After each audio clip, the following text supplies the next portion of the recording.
असणार वयवारीवरचे तर ते पहिले बघून घ्या, नंतर हे पाठ बघा, कारण की ह्या जो पाठ आहे त्या पाठवर अवलंबून आहे. चला मग 32वा प्रश्न बघा. आई आणि तिच्या 5 मुलांचे सरासरी वय 15 वर्ष आहे. आई वगळून हे वय 7 वर्षांनी कमी होते, तर आईचे वय किती वर्ष आहे? चला, आई व तिच्या 5 मुलांची सरासरी वय 15 वर्षे, म्हणजे ते किती झाले जण? 6 जण. 6 गुणिले 15, 15 सक 90. ती 6 जणांच्या वयाची बेरीज झाली 90. आता आई वगळून वय 7 वर्षांनी कमी होते, म्हणजे 15 7 गेले रे, 15 7 गेले 8, म्हणजे त्या 5 मुलाचं सरासरी वय ते 8. 8 म्हणजे 40. आता हे 40 वय यांचं सरासरी वय आलं, त्यात आई मिळवलं असते तर 90 होतं. या 90 मधून 40 गेले 50, म्हणजे आईचं वय हे 50 वर्ष होतं.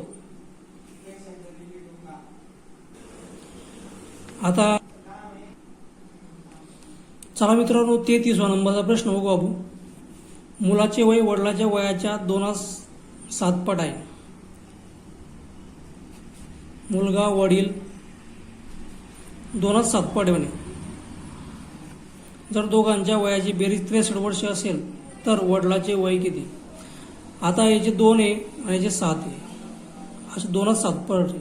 म्हणजे वडील 7 असला तर या 2 असेल, 2.7% आहे. यांचा रेशोची बेरीज किती तरी 9. ह्या 63ला 9 न वागायचं, 9 1 9, 9 7 63. आता याला पण 7 न गुणायचं, याला पण 7 न गुणायचं.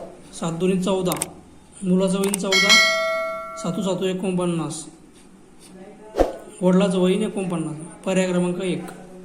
चला